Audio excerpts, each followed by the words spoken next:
आम्ही सगळे आहोत आणि मी त्यांना सोडवल्याशिवाय राहणार नाही हा तुम्हाला शब्द देतोय. आणि शेवटी माझ्या गावातला आहे,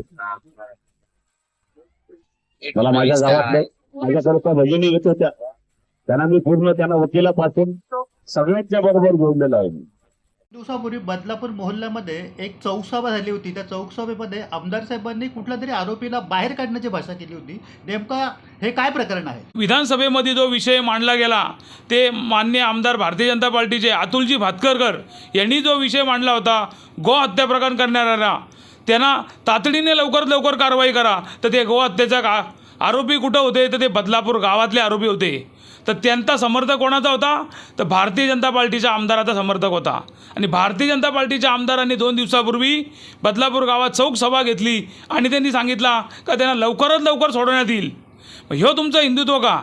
जे गो हत्या करणाऱ्या आरोप्यांना तुम्ही आमदार साहेब सांगताय का 2 दिवसात सोडवता जाईल ना, आता तुम्ही सांगता का हिंदुत्वाच्या नावावर तुम्ही मतं मागायला येता? मतं येणार नाही कोणा. खरे आम्ही हिंदुत्व, मनोज झिले आम्ही हा हिंदुत्व आहे. सर्व बदलापूर गावातल्या नागरिकांना मनोज झिलेला मतदान करावा, अपक्षीय निशाणीवर बटन दाबून मनोज झिलेचा विजय करावा. जय हिंद, जय महाराष्ट्र. बदलापूर निवडणुकीच्या पार्श्वभूमीवर काही लोक वैयक्तिक टीकेच्या मार्गातून जायला निघाले.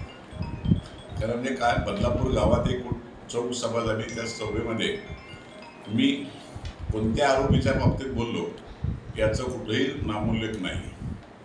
पण काही अर्धवट स्वतःला समजून काहीतरी समजतात की ज्याला पक्षाची स्वतः लाज वाटायला पाहिजे का पक्षाच्या विरोधात त्यांनी फॉर्म भरला आहे आणि पक्ष म्हणून जर तो कोणी शिकवत असेल तर त्याची ती अवकात नाही. त्याची अवकात काय आहे ती लोकांनी दाखवून दिली. याला डिपॉझिट स्वतःची सांभाळता येणार नाही. मी जो विषय केलेला आहे तो वेगळा विषय होता, त्याची जाण मला आहे. आणि मी काय बोलावं हे यांनी शिकवण्याच्या लायकीचा हा नाही आहे की ज्यांनी माझ्याबद्दल त्यांनी अशा प्रकारचं रील केलेली आहे.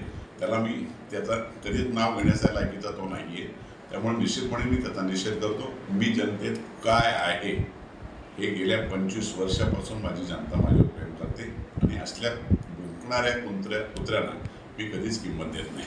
अल्पावधीतच लोकप्रिय झालेला भारताचा बुलंद आवाज आपला Bharat channel subscribe, share, like आणि कमेंट्स करायला विसरू नका.